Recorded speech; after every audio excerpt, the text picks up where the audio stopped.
මේ වෙනකොට අදල්ලත් තියෙනවා නේද? ඒ කියන්නේ අපි වෙන දෙයකින් දැකපු නැති දෙයක් මේ කෙන්දෙනවා වගේ සීන් එකක් තියෙන. ඒ කියන්නේ මාරු කියන්නේ හැමෝම ආසයිනේ පවර සින්දුවක් අහන්න වගේ එකක් අහන්න දැන් කාලේ පොඩ්ඩක් ආසයි. ඒකත් එක්ක මේක මික්ස් වෙලා යද්දි අමුතුම ජාති එකක් තියෙනවා මරු බලමුකෝ.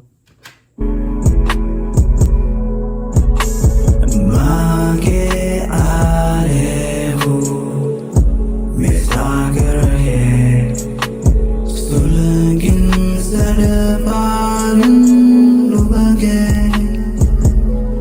पावे नुबगे